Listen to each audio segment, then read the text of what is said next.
Good evening to everyone. आज का जो हमारा टॉपिक रहेगा बच्चे, आज का टॉपिक है हमारा रेस्पिरेशन।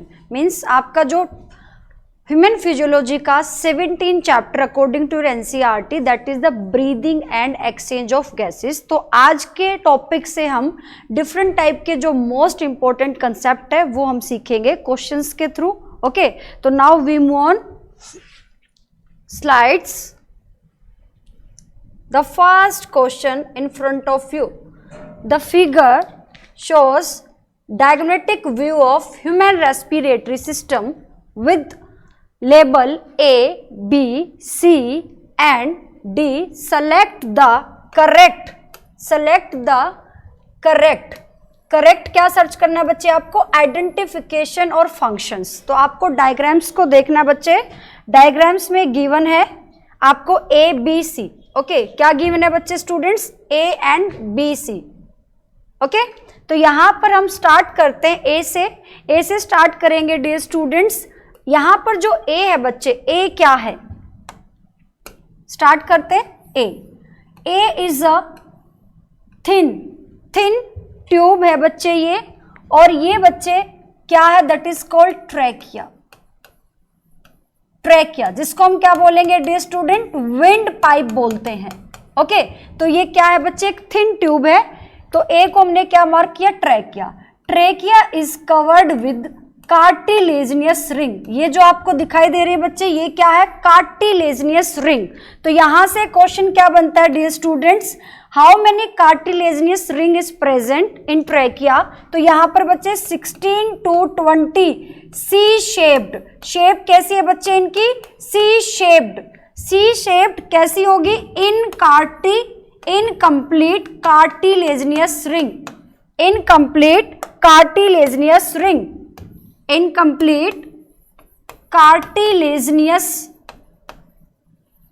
रिंग।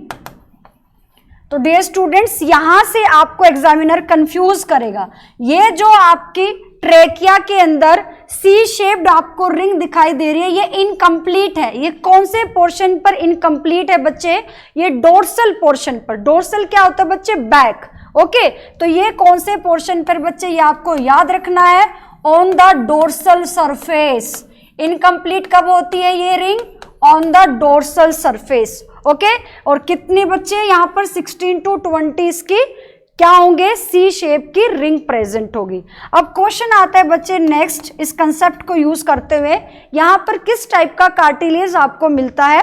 तो कार्टिलेज क्या होगा बच्चे आपका? Hyaline cartilage. सभी बच्चे याद रखें, हाइलिन कार्टिलेज यहां पर क्यों यूज किया जाता है? क्योंकि जो हाइलिन होता है बच्चे, उसके अंदर कोलेजन प्रोटीन ज्यादा होता है। क्या प्रोटीन ज्यादा होता है बच्चे? Collagen. Which protein is rich? That is the collagen. अब कोलेजन प्रोटीन क्या करता है बच्चे? इसको फ्लेक्सिबिलिटी एंड सपोर्ट प्रोवाइड करता है डियर स्टूडेंट। दैट्स वाई जो ट्रैकिया है ये कभी कोलैप्स नहीं होती। जब एयर का प्रेशर बाहर ज्यादा और एयर का प्रेशर बाहर ज्यादा होने की वजह से जब विंड पाइप में जब आप एयर लेते हो, तो यहां पर इनहेलेशन के टाइम पर आपका जो ट्रैकिया है वो सी शेप रिंग होने की वजह से कोलैप्स नहीं होगा। यहां पर ये क्या नहीं करेगी? कोलैप्सिंग नहीं होगी। ओके, तो यहां पर आपको याद रखना है कौन सा होगा आपका कार्टिलेज? Hyaline cartilage. तो ए हमने मार्क कर लिया बच्चे। अब हम बात करते हैं बी आपको क्या विजिबल हो रहा है बच्चे? बी इज द, यहां पर जो है डबल मेम्ब्रेन स्ट्रक्चर है। बी क्या है बच्चे? डबल मेम्ब्रेन स्ट्रक्चर है।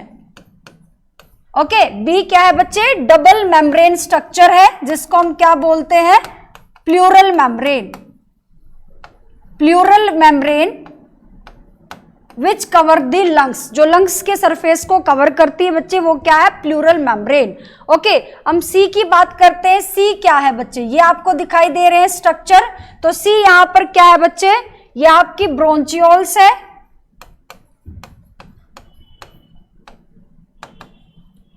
सी यहां पर क्या है बच्चे? ये आपको अच्छे से विजिबल होगा। देखो सी क्या है बच्चे? यहां पर it look like a vascularised bag that is called alveoli. और इसका ये जो टर्मिनल होगा ये क्या कहलाएंगे बच्चे? ब्रोंचियोल। तो each bronchiole give rise to alveoli sac that is a vascular organ. ये क्या है? एक वस्कुलर ऑर्गन है बच्चे, और इसकी जो शेप वस्कुलर इसलिए क्योंकि ये आपकी जो ऑक्सीजन और CO2 है उसके डिफ्यूजन को, उसके एक्सचेंज को मेंटेन करता है। ओके, तो सी यहां पर क्या है बच्चे? आपका एल्वियोलाई हो गया। डी आपको दिखाई दे रहा है बच्चे, डी क्या है? D is the diaphragm. D is the diaphragm. तो डियर स्टूडेंट, डी क्या है बच्चे? डायाफ्राम है। तो यहां पर डायाफ्राम से क्वेश्चन क्या बनेगा बच्चे? डायाफ्राम आपको डी से याद रखो, डी फॉर डायाफ्राम, और डी से इसकी शेप कैसी होती है? Dome shaped.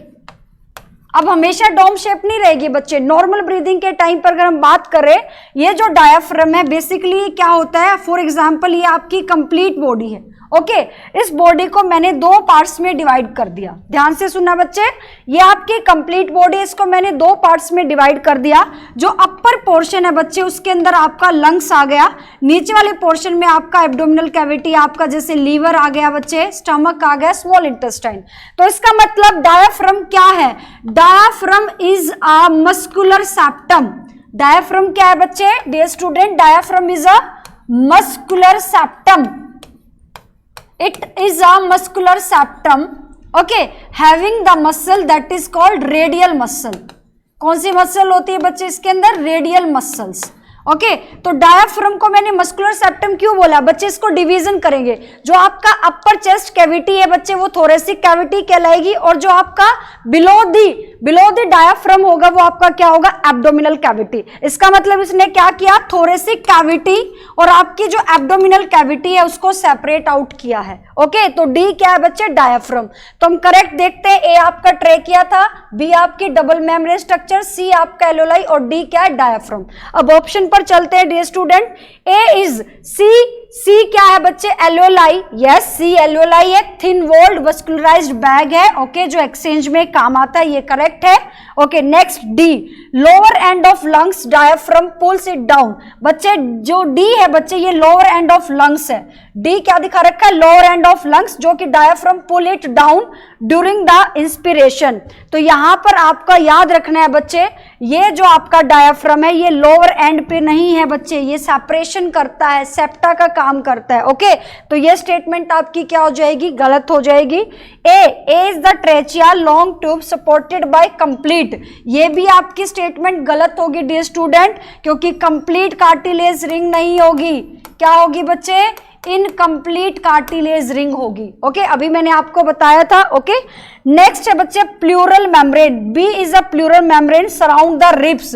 ये बिल्कुल गलत है बच्चे। प्लूरल मेम्ब्रेन लंग्स को कवर करती है, रिब्स को कवर नहीं करती। तो करेक्ट आंसर क्या जाएगा बच्चे? आपका ए। तो आपको इस तरीके से कंसेप्ट करने हैं कि आपके जो नीट का जो एग्जामिनेशन होगा बच्चे वो आपकी हेल्प करेगा। तो मैं इस तरह की कंसेप्ट आपको क्वेश्चंस के थ्रू कराऊंगी बच्चे, तो आप मेरी वीडियो से जुड़े रहना। Okay, now we move on next question. Lungs are enclosed in. तो डियर स्टूडेंट्स, लंग्स एनक्लोज होते हैं, तो यहां पर पूछा गया है आपसे लंग्स एनक्लोज होंगे periosteum, perichondrium, pericardium, pleural membrane. तो डियर स्टूडेंट्स, सबसे पहले हम बात करते हैं what is periosteum.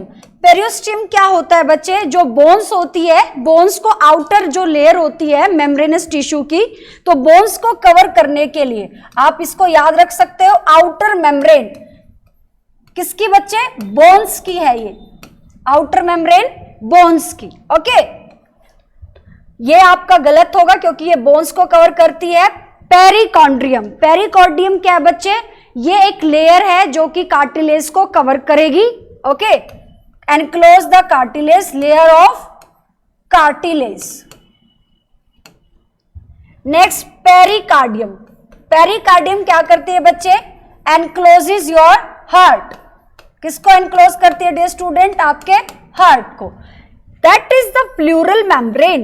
Pleural membrane का फंक्शन क्या होता है? जो लंग्स होते हैं बच्चे, हम डायग्राम्स की हेल्प से करते हैं dear students. Lungs, this is the trachea, divide into primary bronchus, okay, ये आपके लेफ्ट लंग का है बच्चे और एक आपका क्या हो जाएगा, राइट लंग। तो हम यहां से इसके स्ट्रक्चर की हेल्प से करते हैं डियर स्टूडेंट्स। एक आपका लेफ्ट लंग है बच्चे और एक आपका क्या है, राइट। तो बच्चे ये जो आपकी लंग के आउटर मेम्ब्रेन है that is called plural membrane. ये जो बच्चे हमने आउटर मेम्ब्रेन बनाई है लंग्स की, ये क्या है बच्चे, pleural membrane. This is the pleural membrane. इसको आपने क्या बोला बच्चे, प्लूरल मेम्ब्रेन बोला है। अब यहां पर हम क्वेश्चंस कर लेते हैं, अपना कंसेप्ट भी क्लियर करेंगे। प्लूरल मेम्ब्रेन इसको क्या करती है, इसको प्लूरल मेम्ब्रेन बच्चे दो पार्ट्स में प्रोटेक्ट करती है। एक पोर्शन होता है बच्चे आपका आउटर, एक होगा बच्चे आपका इनर।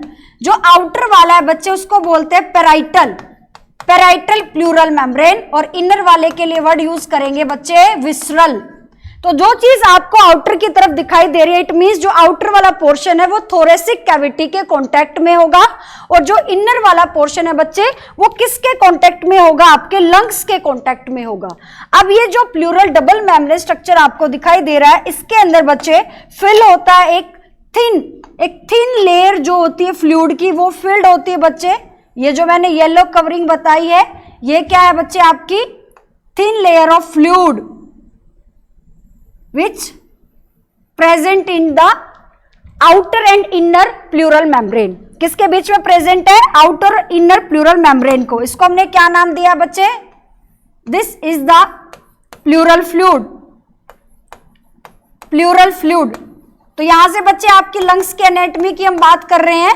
ये आपने देखा प्लूरल मेम्ब्रेन आउटर और इनर, और ये आपका प्लूरल फ्लूइड। अब क्वेश्चन क्या है कि ये जो प्लूरल फ्लूइड है ये लंग्स को प्रोटेक्ट करता है। लंग्स को प्रोटेक्ट करेगा, इट मींस ये क्या करेगा बच्चे, इट रिड्यूसेस द फ्रिक्शन। ये किसको रिड्यूस करेगा बच्चे, फ्रिक्शन को रिड्यूस करेगा on the lung surface. Is it clear. तो यहां पर बच्चे एक क्वेश्चन ये भी बन सकता है, जो मोस्ट रेलिवेंट क्वेश्चन होगा इस टॉपिक से, कि ये जो लंग सरफेस को प्रोटेक्ट कर रहा है डियर स्टूडेंट, फॉर एग्जांपल अगर हम बात करें कि हमारे लंग्स में इंफेक्शन हो जाता है, it may be viral, it may be fungal, it may be bacterial. Okay, जब भी कोई इंफेक्शन होगा बच्चे, तो ये जो आपका फ्लूइड जो प्रेजेंट है जिसको मैंने मार्क किया है, इस फ्लूइड का अमाउंट क्या हो जाएगा डियर स्टूडेंट, इंक्रीजेज। इस फ्लूइड का अमाउंट क्या हो जाएगा डियर स्टूडेंट, इंक्रीजेज। और जैसे ही ये फ्लूइड इंक्रीज होगा बच्चे, तो आपको यहां पर एक डिजीज कोज होती है बच्चे, वो डिजीज क्या होगी, प्लूरेसी। डिजीज कौन सी होगी बच्चे, प्लूरल फ्लूइड का अमाउंट क्या होगा, pleural fluid. When the pleural fluid is increases due to the infection, तो यहां पर आपको कौन सी डिजीज हो सकती है, प्लूरेसी। ठीक है बच्चे, इसको हम क्या नाम से जानते हैं, दूसरा नाम क्या होगा, pleural effusion disease, pleural effusion disease. Okay, तो ये डिजीज कब होती है, जब वायरल, कोई भी बैक्टीरियल या फंगल इंफेक्शन होता है। तो डियर स्टूडेंट, यहां से आपके जो लंग्स के अंदर एक तरीके से इन्फ्लेमेशन हो जाती है, स्वेलिंग आ जाती है, सूजन हो जाती है। तो जब भी किसी ऑर्गन के अंदर कोई इन्फ्लेमेशन होती है, उसके लिए आप लोगों को एक सफिक्स लर्न रखना है बच्चे, ITIS। फॉर एग्जाम्पल जैसे मैंने बोला प्लूराइटिस, प्लूराइटिस, ये जो प्लूराइटिस होगा बच्चे, इसका मतलब प्लूरल मेम्ब्रेन के अंदर क्या हो गई है, इन्फ्लेमेशन। अगर मैंने बोला ब्रोंकाइटिस, तो इसका मतलब क्या है, लंग्स के अंदर जो ब्रोंचियोल प्रेजेंट है उनमें क्या है, इन्फ्लेमेशन। तो यहां से आइटिस क्या है, ये किसको दिखाता है बच्चे, ये इन्फ्लेमेशन को दिखाता है। किसको दिखाता है डियर स्टूडेंट, इन्फ्लेमेशन को। ओके, तो यहां पर जब ये डिजीज होती है तो जो पेशेंट है वो क्या फील करता है, डिफिकल्टी इन ब्रीदिंग। और जब भी हम डिफिकल्टी फील करते हैं ब्रीदिंग में, तो मेडिकल टर्म में उसको नाम दिया जाता है डिस्पेनिया। किस नाम दिया जाता है बच्चे, याद रखना सभी स्टूडेंट्स, क्या नाम दिया जाएगा मेडिकल टर्म में जब हम डिफिकल्टी को फील करते हैं dear student, dyspnea. Dyspnea is the term when we feel difficulty in breathing. क्या रहेगा बच्चे इसका, difficulty in breathing.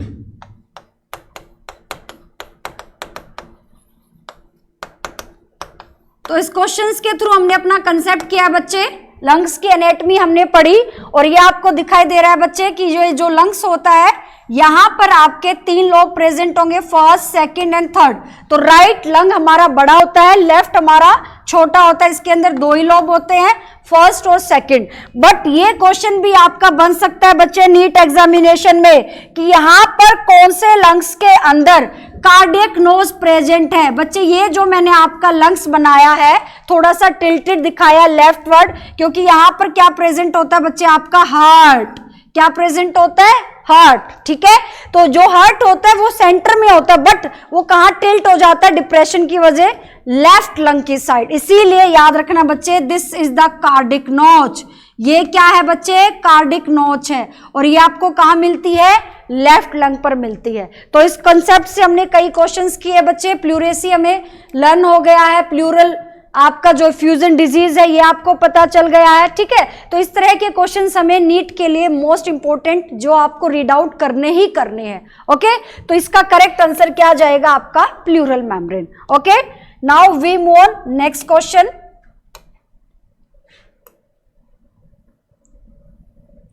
Select the correct event that occur during the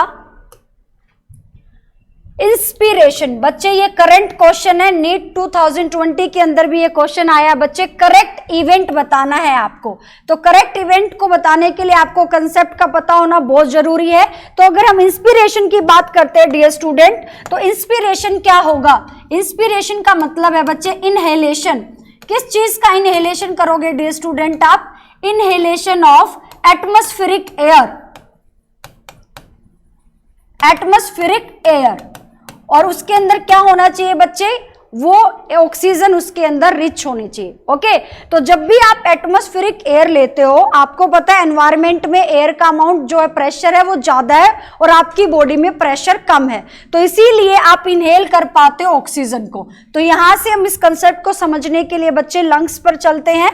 lungs पर चलते हैं। ये हमारा जो लंग्स होता है बच्चे, आपने देखा जो लंग्स है ये कवर्ड होता है बच्चे आपके थोरेसिक कैविटी के अंदर।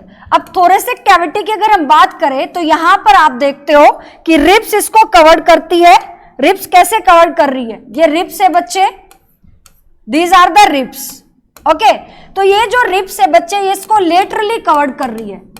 लेटरली रिब्स किसको कवर कर रही है, आपके लंग्स को लेटरली कवर कर रही है रिब्स। ओके, और ये जो बच्चे आपको डायाफ्राम दिख रहा है, डायाफ्राम आपको यहां पर आपके लंग्स को कैसे प्रोटेक्ट कर रहा है, from the posterior portion.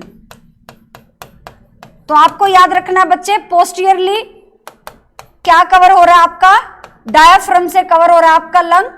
Okay, अगर हम एंटीरियर की बात करें तो एंटीरियर में हमारा क्या आता है, नेक और आपकी कैल्विकल बोन। क्या बोला बच्चे मैंने, नेक एंड कैल्विकल बोन।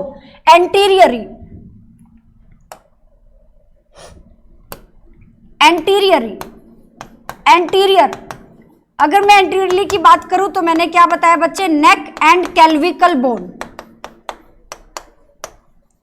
अब बात आती है बच्चे लंग्स को फ्रंट से कैसे हम प्रोटेक्ट कर रहे हैं। लंग्स जो होता है बच्चे फ्रंट में कैसे दिखाई देता है आपको, ये लंग्स है। लंग्स जो है बच्चे मिड में यहां पर एक बोन प्रेजेंट होती है जिसका नाम है ब्रेस्ट बोन, या you can say that sternum. क्या बोलते हैं बच्चे इसको, sternum. This is the sternum. तो यहां पर स्टर्नम आपको क्या कर रहे हो, इसको आप वेंट्रली, क्योंकि वेंट्रली आपके फ्रंट से प्रोटेक्ट हो रहा है, यहां पर रिब्स कनेक्टेड होती है, तो इसको हम क्या बोलते हैं, ventrally. Ventrally equal to sternum. अब आपका रह गया बच्चे डोर्सली। डोर्सली, डोर्सली होता है बच्चे आपका बैक। बैक जो आपका थोरेसिक कैविटी का वो किससे कवर्ड होता है, आपका vertebral column. Vertebral column.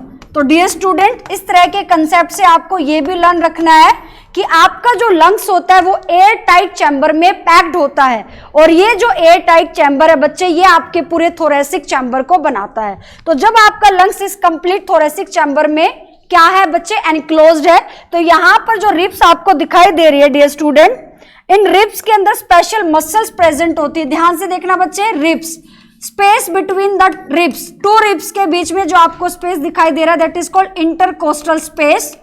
Ribs के बीच में जो आपको स्पेस दिखाई दे रहा है that is called intercostal space.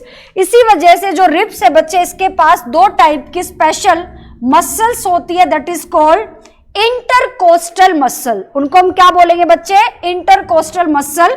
You can say that EICM, IICM, EICM and IICM। अब ये मैंने क्यों लिखा है बच्चे, इसको हम समझते हैं, इसको हम रब करते हैं बच्चे, यहां पर समझेंगे। हमने रिब्स के लिए बात की थी। रिब्स के पास स्पेशल मसल होती है बच्चे, जिसका नाम हमने कहा है इंटरकोस्टल मसल्स। दो रिब्स के बीच में जो मसल्स है, इसीलिए इसका नाम बना इंटर होता है बच्चे बिटवीन। ओके, तो ये दो टाइप की होती है, एक बच्चे बाहर की तरफ खुलेगी, एक अंदर की तरफ खुलेगी। ओके, तो यहां पर जो बाहर की तरफ खुलती है उसको बोलेंगे एक्सटर्नली इंटरकोस्टल मसल, और जो अंदर की तरफ होगी बच्चे that is called internally intercostal muscle. E is the external and I is the internal dear student. Okay, तो ये जो मसल होगी बच्चे EICM, ये कॉन्ट्रैक्ट होगी। जब भी ये मसल कॉन्ट्रैक्ट होगी तो आपको लर्न रखना है डियर स्टूडेंट कि आप जब एयर को इनहेल करते हो, आपके क्वेश्चन में क्या है? इंस्पिरेशन। जब आप एयर को इनहेल करते हो तो यहां पर प्रेशर क्या है बच्चे? आपका एयर का ज्यादा है, और लंग्स में प्रेशर क्या है बच्चे? एयर का कम है। यहां प्रेशर क्या है बच्चे? डिक्रीज है।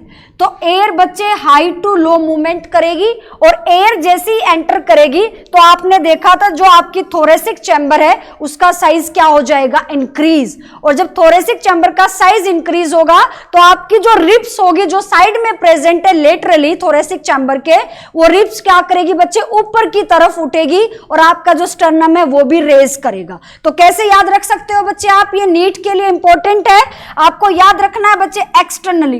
तो जब आपको ये मसल्स कॉन्ट्रैक्ट होगी, जब एयर इसमें एंटर कर रहा है इंस्पिरेशन के दौरान, तो आपको कैसे याद रखना है? During this ribs plus sternum, ribs plus sternum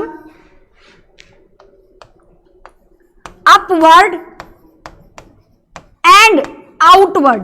अब कई बच्चे कंफ्यूज होते हैं बच्चे, तो आपको कैसे ट्रिक के साथ काम करना है बच्चे? यहां ई वर्ड आया है, ई होता है एक्सटर्नली, और एक्सटर्नली कोई चीज खुलेगी तो आउटवर्ड। तो जब हम सांस लेते हैं, इंस्पिरेशन करते हैं, तो रिब्स का साइज क्या होता है बच्चे? जो आपकी स्टर्नम है रेज्ड हो जाएगी, और आपकी जो ये रिब्स है ये अपवर्ड होगी और आउटवर्ड मूवमेंट करेगी, ribs plus sternum. Is it clear? और यहां पर आपका डायाफ्राम क्या करेगा बच्चे? कॉन्ट्रैक्ट हो जाएगा। डायाफ्राम क्या हो जाएगा बच्चे? कॉन्ट्रैक्शन होगा। और जब डायाफ्राम में कॉन्ट्रैक्शन होगी तो बच्चे ये आपको याद रखना है कि जब आप एयर ले रहे हो, ये आपके लंग्स से, यहां से एयर एंटर की, यहां डायाफ्राम है, तो डायाफ्राम के ऊपर क्या पड़ेगा बच्चे? प्रेशर, और प्रेशर होगा तो डायाफ्राम क्या हो जाएगा? कॉन्ट्रैक्ट। और इसकी ये जो शेप होती है, कॉन्ट्रैक्ट होने की वजह से डायाफ्राम बिकम्स फ्लैट। डायाफ्राम क्या हो गया बच्चे? फ्लैट हो गया। तो आपको कैसे याद रखना है कि यहां से एंट्री हुई और यहां पे वो क्या हो गया? फ्लैट। तो इस एंट्री को मैंने बोला एंटीरियर, और इस वाली एंट्री को मैंने बोला जहां पर ये आकर अटैक कर रही है एयर डायाफ्राम पे, इसको बोला पोस्टीरियर। तो यहां से नीट में क्वेश्चन आता है डियर स्टूडेंट, डायाफ्राम कॉन्ट्रैक्ट करेगा when the thoracic chamber size is increases during the inspiration, तो diaphragm becomes contract and flat। तो आपको इंस्पिरेशन में याद रखना है डायाफ्राम क्या होता है? फ्लैट होता है। Is it clear? तो यहां पर बच्चे आपका डायाफ्राम कॉन्ट्रैक्ट करेगा, कौन सी एक्सिस से कॉन्ट्रैक्ट कर रहा है ये? एंटीरियो प्लस पोस्टीरियो। तो ये भी मैंने अभी आपको बताया, एंटीरियो होता है फ्रंट, पोस्टीरियो होता है बैक। एंटीरियो आपका ये पोर्शन हो गया और ये आपका हो गया पोस्टीरियो। ठीक है, तो यहां पर आपके सामने आंसर है बच्चे, डायाफ्राम कॉन्ट्रैक्ट करेगा, ये भी करेक्ट है। डायाफ्राम कॉन्ट्रैक्ट करने के साथ साथ एक्सटर्नल इंटरकोस्टल मसल भी कॉन्ट्रैक्ट करेगी। यस बच्चे, जब आप इंस्पिरेशन कर रहे हो तो ये कॉन्ट्रैक्ट कर रही है, तो ये भी आपका क्या हो जाएगा? करेक्ट। पुल्मोनरी वॉल्यूम डिक्रीज, ये आपका करेक्ट नहीं है बच्चे। ये करेक्ट किस लिए नहीं है? क्योंकि जब एयर को आप एंटर करते हो तो थोरेसिक कैविटी का साइज, थोरेसिक कैविटी का वॉल्यूम इंक्रीज होगा। कोई चीज खाली है, उसके अंदर एयर डाल दी तो उसमें साइज इंक्रीज हो गया। साइज इंक्रीज हो गया तो ऑटोमेटिकली लंग्स का जो वॉल्यूम है वो भी क्या हो जाएगा? इंक्रीज। तो यहां पर लंग्स के लिए हम वर्ड यूज करते हैं पुल्मोनरी। ये आपका गलत बनता है। इंट्रा पुल्मोनरी प्रेशर इंक्रीज होगा, ये भी गलत है। लंग्स के बीच के प्रेशर को, जो लंग्स के अंदर प्रेशर होता है, उसको बोलते हैं इंट्रा पुल्मोनरी। तो यहां पर करेक्ट आंसर क्या जाएगा बच्चे? आपका ए और आपका सेकंड, फर्स्ट और सेकंड। तो इसीलिए आपकी ये स्टेटमेंट बनती है ऐसे। अब आप कहोगे कि मैम आपने इस क्वेश्चंस के थ्रू हमने ये मसल तो बताई बट ये नहीं बताई। बच्चे ये भी ध्यान से सुन लिए, जब इस मसल में कॉन्ट्रैक्शन होती है तो जो आपकी रिब्स यहां पर रेज्ड अप की थी बच्चे, ये एरो इस तरफ लगाया मैंने, तो ये वापस से ये एरो बच्चे इनवर्ड लगा दो। अब कैसे मूवमेंट होगी? जब रिलैक्सेशन होगा तो रिब्स और स्टर्नम, रिब्स और स्टर्नम, डियर स्टूडेंट, जो आपका रिब्स और स्टर्नम है वो वापस से, यहां आपने देखा बच्चे अपवर्ड और डाउनवर्ड, यहां पर आई वर्ड पर फोकस करो, आई है इनवर्ड, तो यहां पर आपकी रिब्स क्या हो जाएगी? वापस से डाउनवर्ड होगी एंड इनवर्ड हो जाएगी। आपकी जो रिब्स की मसल है वो ऐसे हो जाएगी। अगर हम एक्सटर्नली बात करें तो ऐसे खुलती है। Is it clear? तो यहां से ये आपका मोस्ट इंपॉर्टेंट कंसेप्ट है बच्चे, EICM और IICM। Is it clear? तो यहां से हमने देखा कि इंस्पिरेशन के दौरान आपका डायफ्राम फ्लैट होता है, थोरेसिक कैविटी का साइज इंक्रीज होता है। Now we move on next concept according with the help of next question. Tidal volume and expiratory reserve volume of an athlete is 500 ml। आपको यहां पर बच्चे टाइडल वॉल्यूम गिवन है। Tidal volume क्या होता है? सबसे पहले बच्चे आपको ये याद रखना है, टाइडल वॉल्यूम का मतलब है आप नॉर्मल ब्रीदिंग के दौरान कितना वॉल्यूम एयर का इंस्पायर करते हो और कितना वॉल्यूम आप एक्सपायर करते हो। इट मीन्स आप कितना वॉल्यूम ले रहे हो एयर, कितनी आप एयर ले रहे हो और कितनी एयर आप बाहर निकाल रहे हो। ठीक है, ये आपका ड्यूरिंग द नॉर्मल ब्रीदिंग होता है डियर स्टूडेंट। तो टाइडल वॉल्यूम यहाँ पर एवरेज होता है बच्चे 500 ml। एक हेल्दी पर्सन का भी बच्चे 500 ml है, बट अगर टोटल हम एवरेज देखें तो यहाँ पर 6000 to 8000 ml होता है अप्रोक्सीमेट, कंप्लीट अगर हम देखते हैं तो बच्चे। ठीक है, तो यहां पर आपको गिवन है कितना? 500 ml गिवन है। ओके, नेक्स्ट बच्चे आपको क्या गिवन है? 1000 ml आपको ERV। ERV is the expiratory reserve volume. ये आपको कितना गिवन है? 1000 ml। अब आपको इसकी एक्सपिरेटरी कैपेसिटी निकालनी है। क्या निकालनी है बच्चे? इसकी एक्सपिरेटरी कैपेसिटी। ये क्या होती है बच्चे आपकी? ये होती है आपका टीवी प्लस में ERV को आप एडअप कर दो तो आपका कितना हो जाएगा? 500 प्लस 1000 ml और ये आपका इक्वल हो जाएगा 1500 ml। आपका आंसर तो यहां से आ जाएगा, बट बच्चे ये कंसेप्ट आपको करना पड़ेगा कि ERV क्या है, ERV क्या है और EC क्या है। तो इसको हम एक डायग्राम की हेल्प से करते हैं डियर स्टूडेंट। इसका करेक्ट आंसर आपका क्या जाता है? 1500 ml। ओके, तो यहां से हम करते हैं इसके कंसेप्ट को, एक डायग्राम्स की हेल्प से करेंगे डियर स्टूडेंट। यहां पर बच्चे आपको मैं स्पाइरोग्राम बना रही हूं बच्चे, सभी बच्चे ध्यान से सुने। स्पाइरोग्राम, व्हाट इज द स्पाइरोग्राम? बच्चे जो आपकी पुल्मोनरी फंक्शंस की क्लिनिकल असेसमेंट होती है, जब डॉक्टर चेक करता है आपके ब्रीदिंग रेट को, ये जो पुल्मोनरी फंक्शंस है बच्चे, ये एक स्पेशल इंस्ट्रूमेंट से मेजर करते हैं। ये जितनी भी आपके सामने ये जो एवरेज वॉल्यूम लिखी होती है बच्चे, ये सारी की सारी आप किससे मेजर करते हो? Spirometer. It is a clinical instrument for the assessment of pulmonary function. Okay dear student, तो हम स्पाइरोग्राम बनाते हैं क्योंकि स्पाइरोमीटर की जो प्रेजेंटेशन है वो ग्राफिकल प्रेजेंटेशन आएगी। तो यहां पर बच्चे आपको ये इतना इंपॉर्टेंट कंसेप्ट है, यहां से नीट में बच्चे आपको क्वेश्चन जरूर मिलेगा, 101% आपको यहां से क्वेश्चन मिलेगा। तो यहां से आपको ये कैसे सीखना है, ध्यान से सुने बच्चे। मैंने यहां पर एक स्टैंडर्ड बना दिया है बच्चे आपको, स्टैंडर्ड। ये आपका है बच्चे टाइडल वॉल्यूम, ये स्टैंडर्ड मैंने आपको बना दिया है, that is the tidal volume. इसी कंसेप्ट से हमारे कई क्वेश्चन कंप्लीट होंगे बच्चे।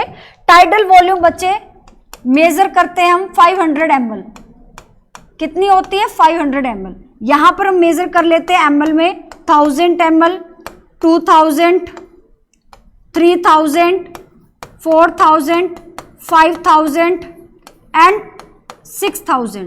ओके, तो यहां पर बच्चे ये आपकी टाइडल वॉल्यूम है। तो टाइडल वॉल्यूम आपने देखा कि कितना वॉल्यूम का एयर आप इंस्पायर कर रहे हो, एक्सपायर कर रहे हो नॉर्मल ब्रीदिंग के दौरान। अब उसके बाद बच्चे हम आ जाते हैं आपकी रेजिडुअल वॉल्यूम पर। किस पर आ जाते हैं बच्चे? Residual volume. रेजिडुअल वॉल्यूम क्या है? जब आप फोर्सफुली एक्सपीरेशन करते हो, बाहर आप अपनी सांस को निकालते हो, गहरी सांस लेते हो और बाहर निकालते हो, तो कुछ अमाउंट एयर का आपके लंग्स की कैविटी में फिल रहता है। वो इसलिए फिल रहता है बच्चे कि आपके लंग्स कोलैप्स ना करे, क्योंकि अगर सारी एयर बाहर निकल जाएगी बच्चे तो जो लंग्स का साइज है वो इन्फ्लेटेड की बजाय क्या हो जाएगा? कॉन्ट्रैक्ट हो जाएगा। और लंग्स का साइज कम हो गया तो वो आपस में क्या करेगा? रब करेगा, कोलैप्स करेगा। ओके डियर स्टूडेंट, तो यहां पर जैसे बच्चे आपकी, अगर हम और भी अच्छे से एग्जांपल ले लेते हैं, जैसे आपके घर में कोई भी व्हीकल है, आप उसको जैसे ड्राइव करते हो और उसका पेट्रोल आपका फिनिश हो जाता है, तो आप क्या देखते हो कि आपकी बाइक या आपकी जो एक्टिवा या आपकी कार है उसमें कोई रिजर्व फ्यूल प्रेजेंट होता है। वो रिजर्व फ्यूल आपके उस पाथ तक पहुंचा देता है। तो यहां पर भी सेम एज इट इज आपके लंग्स में एक रिजर्व फ्यूल प्रेजेंट होता है बच्चे, रेजिडुअल वॉल्यूम। वो कभी भी नहीं निकलता बच्चे, वो फिल रहता है, क्योंकि जो नेक्स्ट साइकिल इंस्पिरेशन की शुरू होगी आफ्टर द एक्सपिरेशन वो उसको कंटिन्यू करता है। इसीलिए बच्चे यहां से क्वेश्चन पूछता है एग्जामिनर कि रेस्पिरेशन आपका जो ब्रीदिंग प्रोसेस है it is a continuous and rhythmic process. वो इसी वजह से बच्चे, क्योंकि रेजिडुअल वॉल्यूम क्या है? टोटल अमाउंट ऑफ एयर, कितना बच्चे? Total amount of air left behind the lungs after the forcefully expiration. तो ये कितना अप्रोक्सीमेट होता है बच्चे? ये 1200 ml। ओके, अब यहां पर हम बात करते हैं नेक्स्ट आपकी ERV की, एक्सपिरेटरी रिजर्व वॉल्यूम। ये क्या है बच्चे? कि कितना आपका अमाउंट एयर का ऐड हुआ है एक फोर्सफुली एक्सपिरेशन करने के बाद। फोर्सफुली एक्सपिरेशन के बाद एक पर्सन ने कितना एक्सपायर किया है, ठीक है? तो ये होता है बच्चे आपका 1000 to 1100 ml। देन आपका होता है IRV। बच्चे आप ये वॉल्यूम याद कर लो, कैपेसिटी अपने आप निकल जाएगी। IRV क्या होता है आपका? Same as it is additional air a person can inspire after the forcefully inspiration. मैं बार बार बोल रही हूं, यहां फोर्सफुली वर्ड यूज किया है, यहां पर मैंने फोर्सफुली, ठीक है? तो यहां पर ये कितना होता है बच्चे आपका 2500 to 3000 ml। अब इसके रिस्पेक्टिव ये ग्राफ कैसे बनता है? ये पीक एकदम से अप जाएगी बच्चे, देन डाउन, देन अप। यहां पर जो बच्चे आपका कॉलम बनेगा, इससे हम निकालते हैं अपनी कैपेसिटी। कैपेसिटी कैसे निकालेंगे डियर स्टूडेंट? देखिए बच्चे आप एडअप करते चलिए, यहां से आपको ऐड करना है, यहां तक ऐड कर दो बच्चे। यहां क्या आता है? Same IRV। देखिए बच्चे ये क्या आ रहा है आपका? IRV। आपने IRV को ऐड किया, किसके साथ ऐड किया बच्चे? टीवी के साथ, टाइडल वॉल्यूम के साथ। आपने IRV को ऐड किया टाइडल वॉल्यूम के साथ। तो IRV कितना है बच्चे आपका? अप्रोक्सीमेट अगर हम अपर लिमिट लेते हैं दैट इज द 3000, और ये कितना बच्चे? 500। तो आपका क्या निकल गया? आपकी निकल गई बच्चे inspiratory capacity IC। IC is equal to IRV plus में TV। तो ये कितना हो गया बच्चे आपका? 3500 ml, 3500 ml। ये आपका IC निकल गया। देन हम बच्चे EC निकालते। EC सेम आपका क्या रहेगा? ERV प्लस में, ये आप दोनों को टोटल कर दो, ये बन गया आपका ERV प्लस में TV। ये आपका इक्वल हो जाएगा बच्चे किसके? EC के, एक्सपिरेटरी कैपेसिटी के। तो ये भी आपका निकल जाएगा 1000 प्लस में 500, आपका 1500 ml अप्रोक्सीमेट आ जाएगा। ओके, अब ये वाला बॉक्स ध्यान से देखना है बच्चे, इन दोनों को ऐड करो, ERV प्लस में RV, ERV प्लस में RV। आपने ऐड किया है बच्चे ERV प्लस में RV। क्या ऐड किया है? एक्सपिरेटरी रिजर्व वॉल्यूम को रेजिडुअल वॉल्यूम से ऐड किया तो आपका क्या निकल गया, फंक्शनल रेजिडुअल कैपेसिटी। इसका मतलब क्या है, कितना अमाउंट लंग्स के अंदर एयर का रह जाता है एक नॉर्मल एक्सपीरेशन के दौरान। यहां पर मैंने वर्ड बोला बच्चे, रेजिडुअल वॉल्यूम में बोला मैंने आपको फोर्सिबल एक्सपीरेशन के बाद कितना रहता है, लेकिन ये क्या कह रहा है कि नॉर्मल एक्सपीरेशन के दौरान आपका कितना वॉल्यूम लेफ्ट होता है लंग्स के अंदर, कितना बचता है। ये एक माइनर सा डिफरेंस है बच्चे कैपेसिटी के अंदर। तो आपने ERV और RV को ऐड कर दिया। ERV कितनी बच्चे आपकी 1000, ये कितनी होगी 1200, अप्रोक्सीमेट कितनी चली जाएगी बच्चे आपकी 2200 ml टू 2500 ml। ओके, तो ये आपका निकल गया बच्चे। आपने IC निकालना सीख लिया, आपने EC निकालना सीख लिया, आपने FRC। अब क्या रहता है वाइटल कैपेसिटी। तो डियर स्टूडेंट, वाइटल कैपेसिटी के लिए मैंने कॉलम बनाया बच्चे। वाइटल में जस्ट आपको क्या ऐड नहीं करना, ध्यान से सुनना है बच्चे। वाइटल में आपको क्या, ये वाला बॉक्स नहीं ले रही हूं मैं, ये वाले बॉक्स में क्या है RV, आपको RV नहीं लेना है, RV नहीं लेना है। क्या लेना है, IRV, ERV प्लस TV। ये वाला बॉक्स आपको कंप्लीट लेना बच्चे। IRV आपने लिया, TV आपने लिया और आपने ERV। इस वाले बॉक्स पर कोई ध्यान नहीं देगा बच्चे, ये वाला बॉक्स आपको बंद कर देना है, इसमें अब कोई ध्यान नहीं देगा, सभी हम कंपैरिजन इससे कर रहे हैं। IRV, ERV, TV को आपने ऐड कर दिया तो आपका क्या बन गया, वाइटल कैपेसिटी। तो वाइटल कैपेसिटी का फॉर्मूला क्या होता है डियर स्टूडेंट, यहां पर लिखते हैं। यहां पर बन गया बच्चे आपका IRV प्लस ERV प्लस आपका क्या बन गया, टाइडल वॉल्यूम। ओके, अब आपका बचता है total lung capacity TLC। TLC इसको कंप्लीट ऐड कर दो बच्चे। TLC को आपको क्या करना है, कंप्लीट ऐड करना है। क्या क्या ऐड करना है, IRV, TV, ERV and residual volume. ये चारों को आप क्या कर दो बच्चे, ऐड अप कर दो, तो आपका टोटल लंग कैपेसिटी निकल जाएगा। आपका टोटल लंग कैपेसिटी क्या हो जाएगा, VC, क्योंकि VC आपने निकाल लिया वाइटल कैपेसिटी आपने निकाल लिया, तो आप इसमें क्या ऐड अप कर रहे हो बच्चे, रेजिडुअल वॉल्यूम। तो आपका क्या निकल जाएगा, TLC। तो ये आपका स्पाइरोग्राम है बच्चे, जो आपकी कैपेसिटी और वॉल्यूम्स के लिए यूज किया जाता है। तो इसकी आपको वॉल्यूम्स की जो रेंज है ये लर्न करनी है, आपकी कैपेसिटी अपने आप निकाल सकते हो। ओके डियर स्टूडेंट, तो इस क्वेश्चंस के थ्रू मैंने आपको ये इंपॉर्टेंट रेस्पिरेटरी वॉल्यूम और रेस्पिरेटरी कैपेसिटीज का कंसेप्ट आपको मैंने कराया। तो यहाँ पर एथलीट पर्सन वाली जो कंसेप्ट है वो आपको क्लियर हो गया। तो डायरेक्ट पूछा था बच्चे, तो इसका आंसर क्या था, 1500 ml। ओके, तो इस डायग्राम को हम रब करते हैं, ठीक है बच्चे। Now we comes on next question, select the correct statement. यहां पर करेक्ट स्टेटमेंट पूछे है बच्चे, आपको मैं बार बार बोल रही हूं, correct, incorrect, not correct, true, false, with respect, with reference. ये कुछ टर्म्स आपके नीट एग्जामिनेशन में क्वेश्चंस के लेवल को सेट करती है। तो यहां पर ये आपको ध्यान से देखना बच्चे, करेक्ट पूछा है। Expiration occurs due to the external intercostal muscle. ये आपको मैंने अभी बताया था बच्चे कि आपके लंग्स के अंदर एयर एंटर करती है तो EICM वर्क कर रही है। तो एक्सपीरेशन जब होता है तो क्या आपका एक्सटर्नल इंटरकोस्टल मसल काम कर रही है, नो बच्चे। इसका आंसर क्या हो जाएगा आपका, गलत। ये काम नहीं कर रही है, ये वर्क नहीं करती है बच्चे एक्सपीरेशन के दौरान। Intrapulmonary pressure is lower than atmospheric pressure during the inspiration.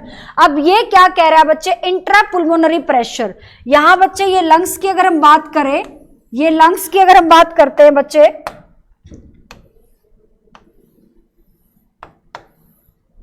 जब बच्चे प्रेशर, ध्यान से सुनना बच्चे, दो टाइप का प्रेशर है बच्चे, atmospheric pressure and pulmonary pressure. Dear student, pulmonary, अब मैं लंग्स के अंदर की बात करती हूं तो यहां पर वर्ड लगाएंगे इंट्रा। इंट्रा होता है विद इन, लंग्स के अंदर, तो लंग्स के प्रेशर का नाम है इंट्रा पुल्मोनरी प्रेशर। इंस्पिरेशन के केस में क्या होता है डियर स्टूडेंट, सभी बच्चे ध्यान से सुने।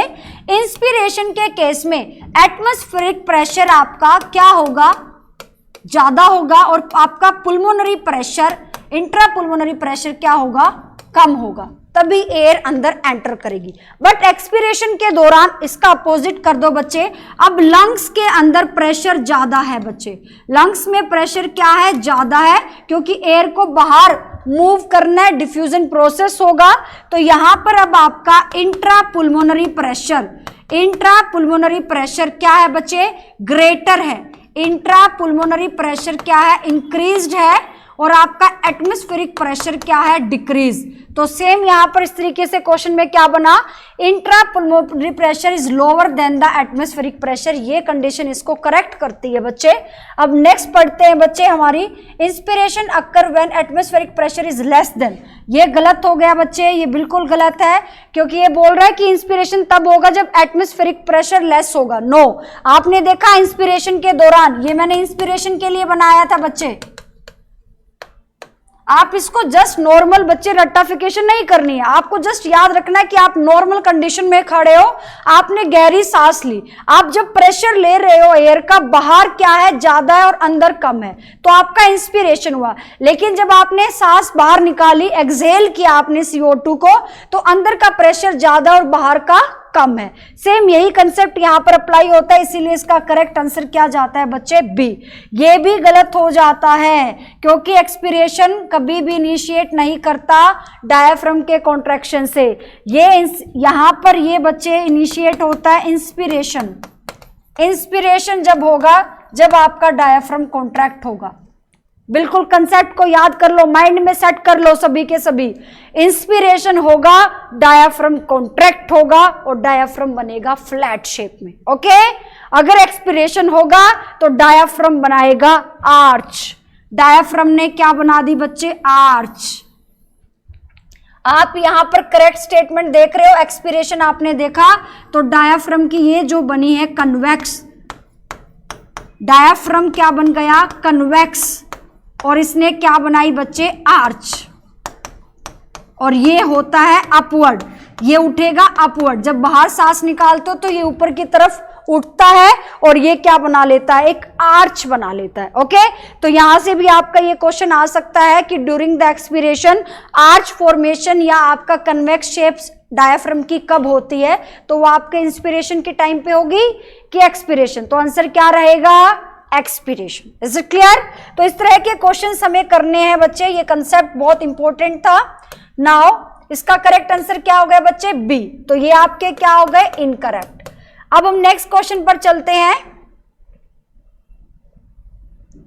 सेम यही, match the item given in column, यहां से बच्चे आपको मैच करना है कॉलम ए और कॉलम बी को।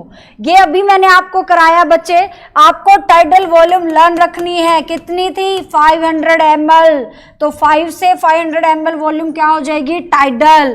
तो इसके लिए क्या है, ऑप्शन 3, इंस्पिरेटरी रिजर्व IRV कितना होता है, ये हो गया बच्चे आपका 2500 to 3000 ml।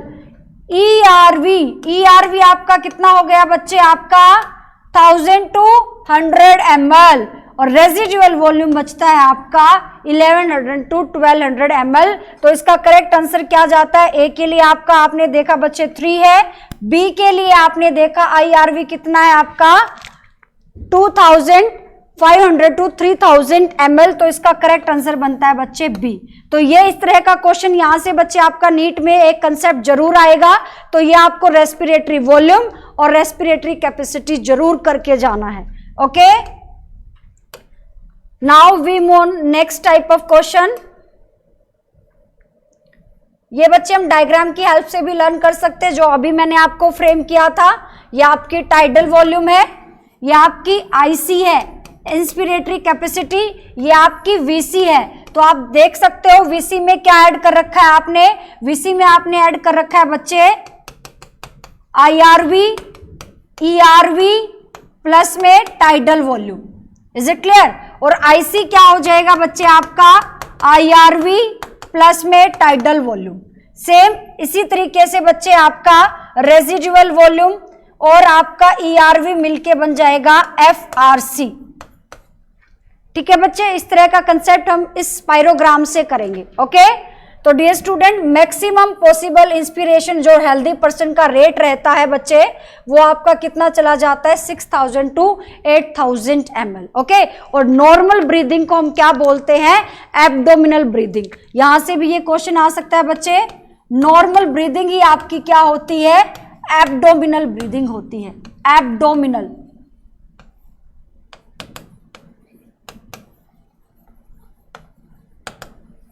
Is it clear? तो इस तरीके से कंसेप्ट आपको करना है बच्चे। Now we move on next concept with the help of question. Lungs are made up of air filled sac, air filled sac that is called alveoli. Obviously बच्चे ये आपको हमने कराया था, ये एयर सैक है बच्चे, जो क्या किससे फिल होता है, ऑक्सीजन से। ठीक है बच्चे, एयर फिल्ड होगा, इसमें ऑक्सीजन भी होगी, इसमें CO2 भी। अब ये कोलैप्स नहीं करेगा, they do not collapse even after the forceful expiration. तो यहां पर ये कह रहा है कि जो आपकी एल्वेलाई है बच्चे, जिसके अंदर एयर फिल है, ये कोलैप्स नहीं करेगा जब आप फोर्सफुली एक्सपिरेशन करते हो। जब भी आप कोई फिजिकल एक्सरसाइज करते हो या आप नॉर्मल एक्टिविटी के दौरान जब आप बाहर एकदम से फोर्सफुली आप एयर को बाहर पुश आउट करते हैं, तो आपका जो लंग्स होता है उसके अंदर कुछ रिमेन्स वॉल्यूम रह जाती है बच्चे। वो जो रिमेन्स वॉल्यूम है एयर की, that is called residual volume. यहां से बच्चे मैंने आपको पहले भी सिखाया था ये कंसेप्ट, इसको आप दिमाग में ऐड कर लो बच्चे। कैसे कि आपके व्हीकल का पेट्रोल खत्म होने के बाद भी आपकी गाड़ी कुछ देर तक चलती है, वो क्यों, क्योंकि उसके अंदर एक फ्यूल, रिजर्व फ्यूल उसमें एडेड है। सेम इसी तरीके से लंग्स में आपका रिजर्व फ्यूल क्या है, that is the residual volume. Is it clear? तो ये रेजिडुअल वॉल्यूम बच्चे, कभी भी आपका लंग्स जो है ये खाली नहीं होता, इसके अंदर कुछ अमाउंट एयर का रहता है, जिसकी वजह से एयर रहने की वजह से लंग्स आपस में कोलैप्स नहीं करेंगे। ओके बच्चे, now we move on next.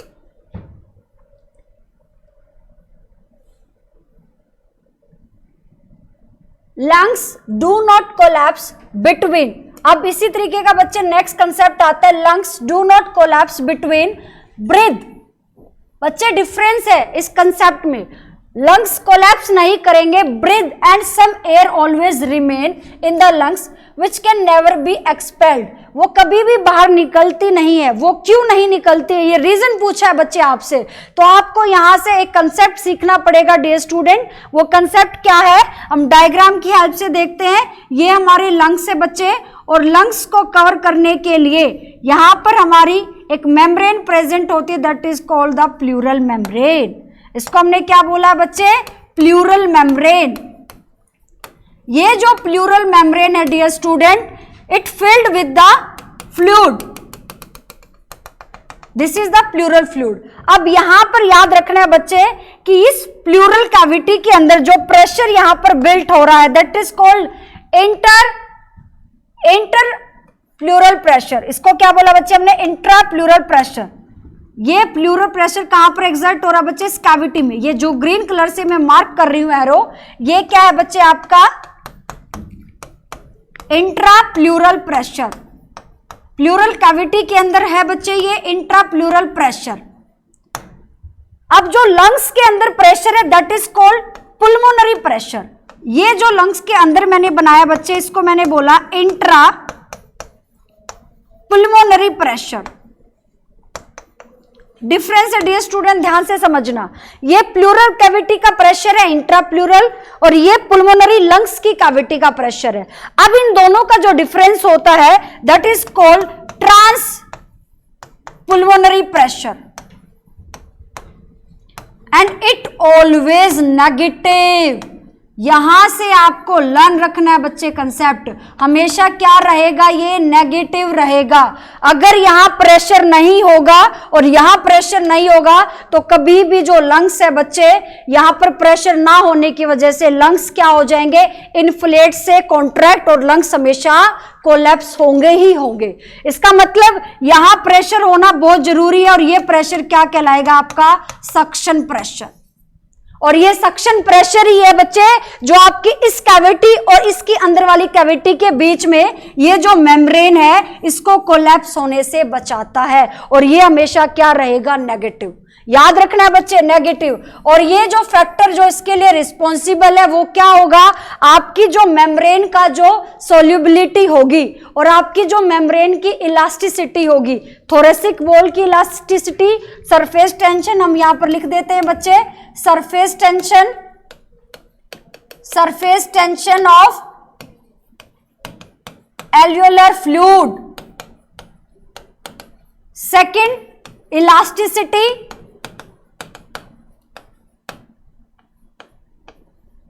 Alveolar wall की बच्चे, एंड थर्ड है बच्चे इलास्टिसिटी आपकी थोरेसिक वॉल। ये तीन फैक्टर है बच्चे जो इस सक्शन को क्रिएट करके रखते हैं, ठीक है। तो यहां पर आपको याद रखना है कि there is a negative intrapleural pressure that pulling at the lungs wall, ये हमेशा नेगेटिव रहेगा। आप सबको याद रखना है बच्चे कि प्लूरल कैविटी के प्रेशर को बोला आपने इंट्राप्लूरल प्रेशर, और लंग्स की कैविटी का बोला आपने इंट्रा पुल्मोनरी प्रेशर, और इन दोनों का डिफरेंस क्या कहलाता है बच्चे, ट्रांसपुल्मोनरी, और इट ऑलवेज नेगेटिव। तो ये कंसेप्ट आपको लर्न रखना है कि लंग्स क्यों नहीं कोलैप्स करते, ये रीजन है बच्चे, ये फैक्टर रिस्पॉन्सिबल है जो कि कोलैप्स नहीं होने देंगे। Is it clear? तो यहां से हमने ये कंसेप्ट सीखा है बच्चे। Now we move on next. Which one of the following is possibility for most of us in regard by making a conscious effort? कि जो आप नॉर्मली ब्रीथ करते हो तो आप किस तरह की एडजस्टमेंट करते हो अगर ब्रीदिंग के दौरान, यहां पर पॉसिबिलिटी पूछी है बच्चे ब्रीदिंग के दौरान, तो यहां पर बच्चे टोटल आपकी जो पॉसिबिलिटी है वो आप कैसे डिपेंड करते हैं, यहां से मोस्ट इंपॉर्टेंट है बच्चे कि यहां पर जो आपका नेजोफेरिंक्स नेजल कैविटी, यहां से ओरोफेरिंक्स ओरो कैविटी, यहां बच्चे नियर द ईयर यहां एक ट्यूब निकलती है बच्चे जिसको हम बोलते हैं स्टेचियन ट्यूब। क्या बोलते हैं डियर स्टूडेंट, यहां जो ट्यूब निकलती है दैट इज कॉल्ड स्टेचियन ट्यूब। ये ट्यूब बच्चे आपके जो ईयर का प्रेशर है उसको मेंटेन करती है, इक्वलाइज करती है, कि जो आपके ईयर ड्रम होते हैं उसको क्या करती है, प्रेशर, बाहर के प्रेशर और अंदर के प्रेशर को इक्वलाइज करती है। तो आप कभी भी चेक करना बच्चे, जब भी आप ब्रीथ आउट करते हो एयर को थ्रू द स्टेचियन ट्यूब, तो आप क्लोजिंग कर लो अपने नोज और माउथ को, अपने नोज और माउथ को क्लोज कर लो। आपकी एयर कहां से निकलेगी, आपके ईयर से। तो ये किसके थ्रू हुआ बच्चे, क्योंकि स्टेचियन ट्यूब में प्रेशर क्रिएट हो जाता है। तो ये आप अपनी पॉसिबिलिटी के लिए, एक कॉन्शियस एफर्ट के लिए आप ये करते हो थ्रू द स्टेचियन ट्यूब। तो यहां से आपको लर्न रखना है स्टेचियन ट्यूब आपके एयर को बैलेंस करती है। Is it clear? तो इस तरह के क्वेश्चंस भी आ जाते हैं बच्चे, कंसेप्ट जो आपको ये भी लर्न रखना है। तो आज के टॉपिक्स में हमने डिफरेंट टाइप के कंसेप्ट सीखे हैं बच्चे। वाइटल कैपेसिटी आप अब निकाल सकते हो। वाइटल कैपेसिटी का फॉर्मूला मैंने अभी आपको बताया है। वाइटल कैपेसिटी क्या हो जाएगा, वाइटल कैपेसिटी आपने देखा IRV plus ERV plus tidal volume, ये आप देख रहे हो, ये आपकी VC है। तो ये कह रहा है कि यहां पर VC का क्या फॉर्मूला होगा, IRV प्लस ERV, ये नहीं हो सकता। TLC माइनस रेजिडुअल वॉल्यूम, ये कैसे होगा बच्चे, ये चेक करना। आपका TLC क्या होता है, IRV plus ERV plus TV plus RV। इसका मतलब मैं इसको क्या लिख सकती हूं, VC। इसको मैंने क्या लिख दिया बच्चे, VC, वाइटल कैपेसिटी। तो आप क्या देखोगे, जब आपको वाइटल कैपेसिटी निकालना है तो आप इसको ऐसे भी लिख सकते हो, TLC माइनस में residual volume. Is it clear? तो ये कंसेप्ट ऐसे भी हो सकता है, इसीलिए हमारा क्या आंसर जाएगा, यहां पर आपने TLC टोटल लंग कैपेसिटी को किसमें से माइनस किया, रेजिडुअल वॉल्यूम से। तो इस तरह के कंसेप्ट बच्चे आपको करने ही करने हैं। आप बार बार देख रहे हो कि यहां से क्वेश्चंस आता है, तो यहां पर आपको स्पाइरोग्राम का जो डायग्राम मैंने आपको कराया है वो कंसेप्ट आपको सीखना है। Is it clear? Now we move on next. The ventilation movement of the lungs in the members are governed. बच्चे वेंटिलेशन क्या है, वेंटिलेशन का मतलब जब आप अपने घर में बैठे होते हो और आपको सफोकेशन लगती है तो आप सबसे पहले वेंटिलेट करते हो, कोई विंडो ओपन करते हो या कोई डोर ओपन करते हो। सेम आपकी बॉडी में ये जो वेंटिलेशन प्रोसेस होता है डियर स्टूडेंट, ये जो आप लंग्स के थ्रू बाहर एयर को एक्सहेल कर रहे हो और अंदर आप इनहेल कर रहे हो, ये कंप्लीट प्रोसेस ही आपका क्या कहलाता है डियर स्टूडेंट? वेंटिलेशन। इंस्पिरेशन और आपका एक्सपिरेशन टोटल, तो इसमें हम देखते हैं, इसमें आपकी muscle wall of lungs, okay, diaphragm, intercostal. तो यहां पर करेक्ट आंसर क्या जाता है बच्चे? आपका जो डायाफ्राम और इंटरकोस्टल मसल, ये सबसे इंपॉर्टेंट रोल प्ले करती है। ये ऑप्शन आपका नहीं आएगा, इसीलिए वेंटिलेशन में आप देखते हो कि आपका डायाफ्राम कभी कॉन्ट्रैक्ट होता है और फ्लैट होता है। ठीक है बच्चे, तो कॉन्ट्रैक्ट के टाइम पर जब यहां पर इसकी ये जो रेडियल मसल्स है ये क्या हो जाते हैं? It becomes flat. तो इंस्पिरेशन के टाइम पर आपका जो डायाफ्राम है वो फ्लैट हो जाता है।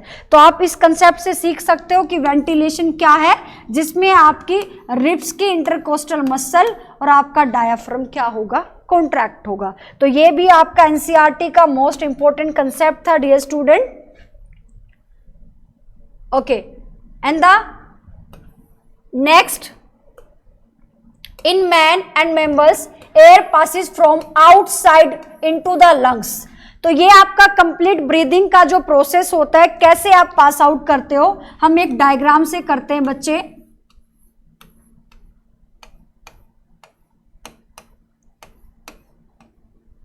This is the mouth, mouth से आपने इनहेल किया बच्चे, आपकी जो ऑक्सीजन है वो आपकी नेजल कैविटी से, फर्स्ट आपने माउथ देन आपका नेजल कैविटी, नेजल कैविटी से सबसे पहले आपकी जो नेजल कैविटी के बाद आपकी एयर कहाँ एंटर करती है बच्चे? फेरिंक्स में। ये हमने लास्ट डायग्राम में भी किया था। Pharynx is the common passage of air and food. Nasal cavity के बाद आया बच्चे फेरिंक्स, फेरिंक्स से आप कहाँ जाती है आपकी एयर? लैरिंक्स। ये आपको दिखाई दे रहा बच्चे, ये क्या है? लैरिंक्स। और लैरिंक्स के बाद आपका जो ट्रेचिया है वो डिवाइड कर जाता है, ये ट्रेचिया है बच्चे, ये डिवाइड कर जाएगा लेफ्ट और राइट लंग के अंदर।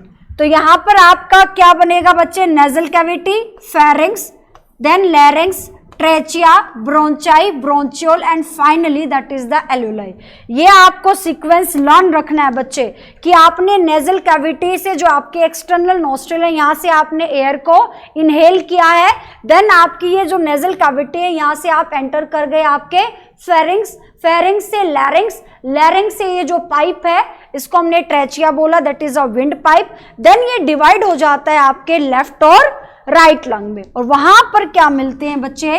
ब्रोंचाई एंड ब्रोंचियोल। ये आपकी ब्रोंचाई है और ये फर्दर डिवाइड हो जाती है बच्चे प्राइमरी एंड सेकेंडरी में। तो यहां पर प्राइमरी ब्रोंचाई, सेकेंडरी एंड टर्चरी और फाइनली बनता है टर्मिनल ब्रोंचियोल, और ये आपका कहलाता है BT, branchial tree. Is it clear? ये आपका क्या कहलाता है? BT, branchial tree. और लास्ट में आपका ब्रोंचियल के बाद आता है रेस्पिरेटरी ट्री, जो कि किस पोर्शन पर बनता है? एल्यूलाई, that is called RT. Is it clear? तो ये सीक्वेंस रहता है हमारे किसका बच्चे? ब्रीदिंग का। ओके, तो यहां पर हम बच्चे लास्ट क्वेश्चन करते हैं।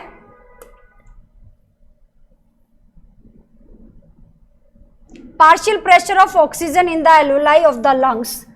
अब पार्शियल प्रेशर की अगर बात करें तो बच्चे सबसे पहले हम बात करते हैं, फॉर एग्जांपल आपके पास एक बीकर है और बीकर के अंदर बहुत सारी मल्टीपल गैसेस का मिक्सचर है। For example mixture of gases is here, इसके अंदर बहुत सारी गैसेस है बच्चे। बट अब मैं आपको बोलूं कि आप इस मिक्सचर में से ऑक्सीजन या कार्बन डाइऑक्साइड के प्रेशर को मेजर करो, तो आपने देखा ये ऑक्सीजन के मॉलिक्यूल है। जब मैं एक इंडिविजुअल गैस का, क्या बोला बच्चे मैंने? जब मैंने एक इंडिविजुअल गैस के प्रेशर को मेजर किया तो वो उसका प्रेशर क्या कहलाया? पार्शियल। और पार्शियल को आपने कैसे याद कर सकते हो कि जब हम किसी चीज के लिए पार्शियल हो जाते हैं कि उस चीज को छोड़कर दूसरे पर ध्यान देते हैं, पार्शियल हो गए हैं, सेम इसी तरीके से आपने मिक्सचर को क्या कर दिया? लीव कर दिया और उस मिक्सचर में से सिर्फ एक गैस को फोकस किया। अगर मैं यहाँ ऑक्सीजन की बात करूं तो इसको मेजर करेंगे P, P is the partial, अब ये किसका प्रेशर है, ऑक्सीजन का, तो that is the partial pressure of oxygen. तो हमेशा याद रखना बच्चे कि जो एल्वियोलाई होती है यहां पर पार्शियल प्रेशर जो ऑक्सीजन का है वो 104 mmHg, मिलीमीटर मर्करी में इसको मेजर करते हैं, ये 104 होगा। तो इसका मतलब यहां पर मोर देन होता है ब्लड से, मोर देन होता है ब्लड से। अब कैसे, आप पार्शियल प्रेशर ऑक्सीजन का अगर डीऑक्सीजनेटेड कंडीशन में याद करोगे, डीऑक्सीजनेटेड ब्लड अगर आपका होगा तो ये कितना होगा बच्चे, 40 mmHg। ओके, अगर हम ऑक्सीजनेटेड ब्लड का लर्न रखेंगे तो यहां पर होगा 95। तो आपने देखा कि यहां पर पार्शियल प्रेशर ऑक्सीजन का एल्वियोलाई में ज्यादा है एज कंपेयर टू आपका जो ब्लड है। तो ये पार्शियल प्रेशर के भी कंसेप्ट आपको यहां से करना है कि व्हाट इज पार्शियल प्रेशर। तो आपको एक इंडिविजुअल गैस का प्रेशर जब कैलकुलेट करते हो वो क्या बनता है, पार्शियल प्रेशर बनता है। तो यहाँ का करेक्ट आंसर होगा बच्चे, करेक्ट आंसर होगा आपका बी।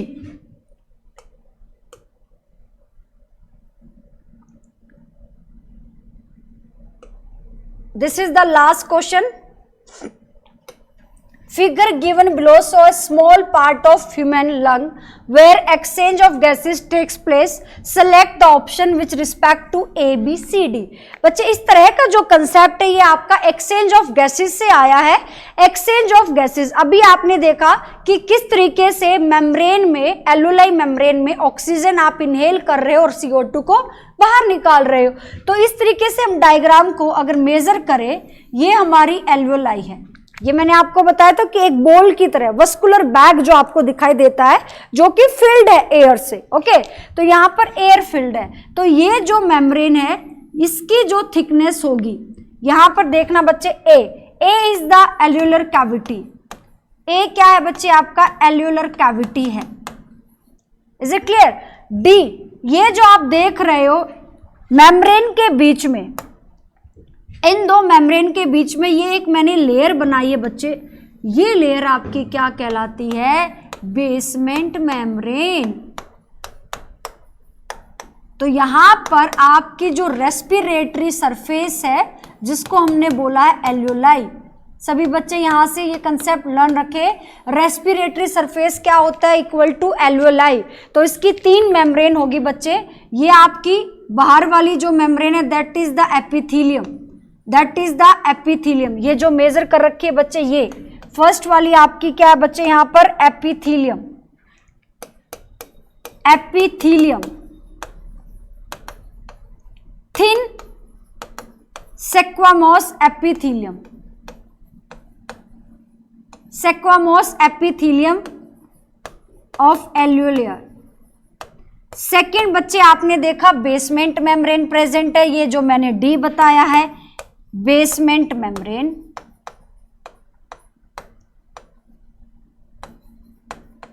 ओके, थर्ड मेम्ब्रेन कौन सी होती है बच्चे, ये वाली एंडो। थर्ड क्या है बच्चे, एंडो, एंडोथीलियम।